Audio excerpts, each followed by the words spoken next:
Olá, nessa aula vamos falar sobre as chapas metálicas. Vamos conhecer um pouco melhor esse produto. Vamos ver quais são as suas aplicações, como se classificam, como são produzidas e ainda como são distribuídas para a utilização na indústria. Sejam bem-vindos e boa aula! As chapas metálicas podem ter diversas aplicações. Elas podem, por exemplo, ser utilizadas em estamparias e cortadas, dobradas ou repuxadas por meio de uma ferramenta chamada estampo, e lá ser formado diversos tipos de peças. Podem também ser utilizadas para a construção de equipamentos pesados em caldeirarias. Esses equipamentos incluem a construção de vasos de pressão, tanques, inclusive navios. Elas podem também ser utilizadas para a caldeiraria leve e ser feito coifas, chaminés, entre outros tipos de produtos que são utilizados no cotidiano.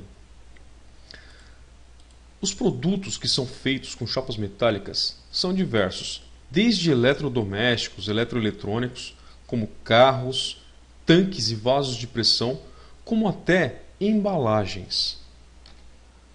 As chapas metálicas elas são distribuídas de diversas formas no mercado. As principais são essas aqui, bobinas, placas ou tiras. Quando utilizamos uma chapa metálica em rolos como esses, que são as bobinas, elas podem ter disponíveis diversas dimensões para a espessura, sua largura e também para o comprimento total. Vamos dizer que para rolos normalmente são utilizados chapas finas, e essas chapas têm espessuras até 6 milímetros, mas podem existir rolos com chapas mais grossas. Ok?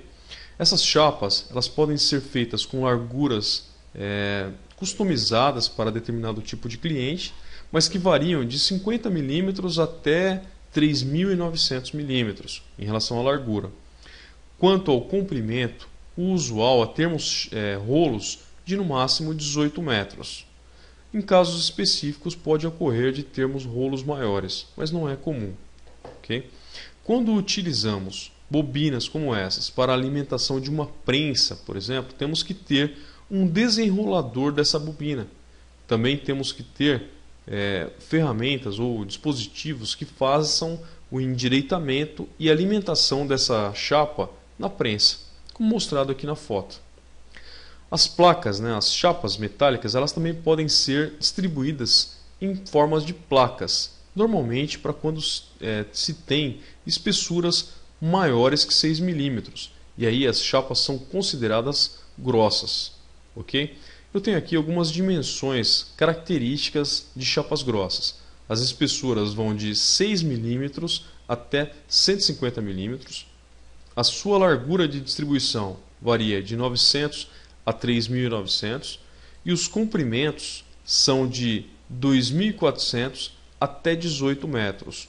O usual é termos placas com comprimento de no máximo 6 metros. São as mais comuns, com largura de 2.400 milímetros e comprimentos de no máximo 6 metros. Isso para facilitar o transporte. Podemos ter, aqui como foi dito, placas até 18 metros de comprimento, isso segundo a referência Usiminas. Okay? Temos também placas distribuídas finas, e essas placas seguem o mesmo padrão de dimensionamento das placas grossas. Quanto ao processo de obtenção das chapas, temos basicamente dois, que é a laminação a quente e a laminação a frio.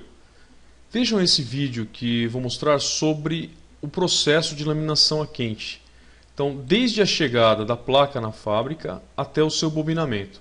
Primeiro a placa passa por um processo de limpeza, depois ela vai para um forno onde ela é aquecida a uma temperatura que uniformiza todos os pontos da placa, ou seja, vai uma temperatura igual em todos os pontos, vai passar por um acabamento, por um descarepamento, depois por um rolo que vai desbastar a laminação dessa peça. Saindo desse ponto, ela passa pelo trem de acabamento, onde vai ser laminada na espessura correta. Depois que finalizar a sua laminação, ou seja, onde ela passa por vários rolos que deixam numa espessura correta, ela é resfriada e mandada para o processo de rebarbamento e tiragem das carepas, e posteriormente é feito o bobinamento dessa peça. E depois disso ela vai para o pátio de fornecimento.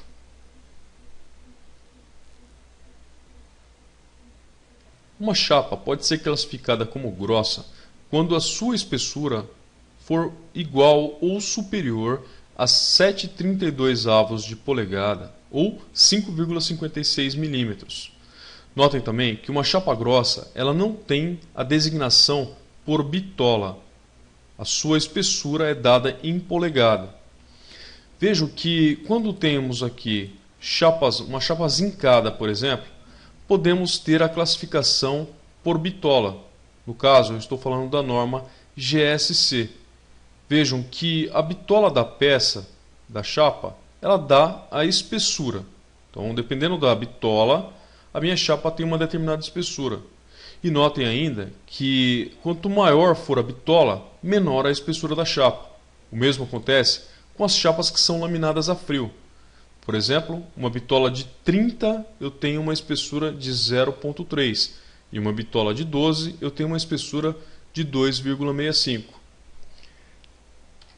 Nessa aula falamos um pouco sobre as chapas metálicas, vimos as suas aplicações, processo de obtenção. Porém, eu gostaria de salientar que existem diversos tipos de chapas metálicas. Existem chapas específicas para caldeiraria, chapas específicas para estampagem. Ainda existem chapas grossas, chapas finas, chapas galvanizadas, eletrogalvanizadas e chapas especiais. Para cada tipo de aplicação, existe um tipo de chapa específico. Você deve procurar os fabricantes e também os fornecedores para maiores esclarecimentos de acordo com a sua necessidade. Ok? Até a próxima aula.